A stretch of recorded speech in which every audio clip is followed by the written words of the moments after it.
my name is Bob, and I'm here to talk about the birth and evolution of black hole stars. You know black holes? You know stars. You love them. But first of all, we have the table of contents. What are black hole stars? How are black hole stars formed? The life cycle of a star, from a main star to a red giant, and the main characteristics, and more. So first of all, what are black hole stars? So their formation is simple. In the first billion years of the galaxy, they explode and turn into a black hole. Next, we also have their gravity, which is immense and almost unmeasurable. After that, they pull in almost all matter around them. Third of all, we have curved space-time. Because of its immense gravity, it could also warp space-time. This is a black hole. Alright, now, how are black hole stars actually formed? In detail, they are first a supermassive star, which is mostly a red giant. After that, they explode in a supernova explosion and go towards gravitational collapse. After a gravitational collapse, it turns into a complete black hole. This is the supernova effect. It is very catastrophic, and if one happens close enough to Earth, even light years away, it could completely destroy us with its shockwave. Alright, now the life cycle of a star. So first is the protostar. The protostar is just a dense cloud of matter that eventually accumulates and ignites itself, turning nuclear fusion into power. And that turns into the main sequence star.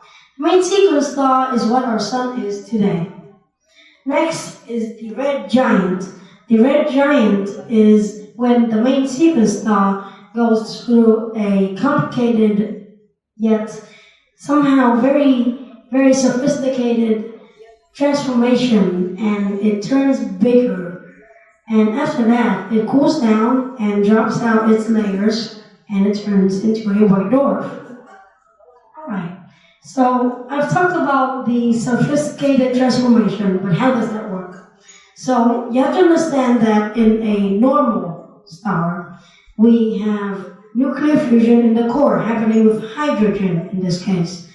And when it completely fuses, it turns into helium, which is in balloons and it is not combustible. After the helium, then when it is not combustible, it will have to fuse with an outer layer. Now, that is the hydrogen that is in the shell of the star.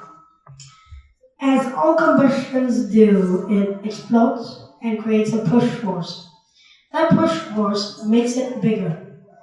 Oh, you're asking what this is? That is a laser.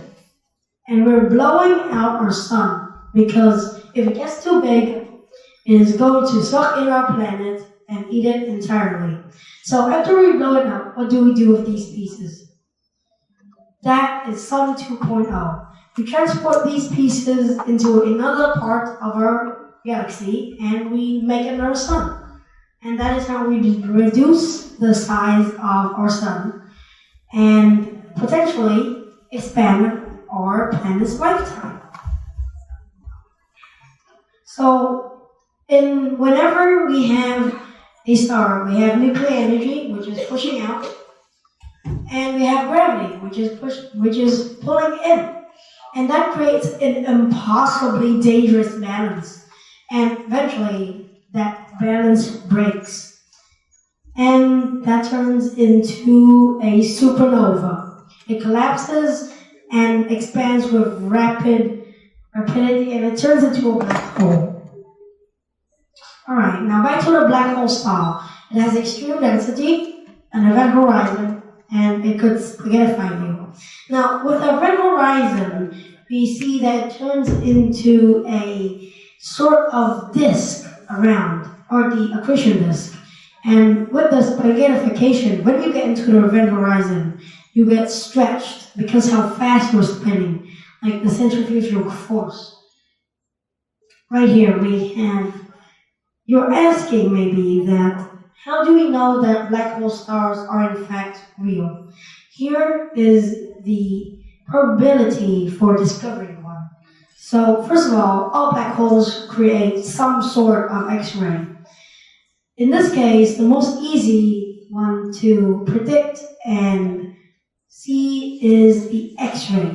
The X-ray is demonstrated by this picture over here. So part 1, it turns around and creates an accretion disk. Part 2, it gathers in light. And part 3, it ejects that light out into a flare.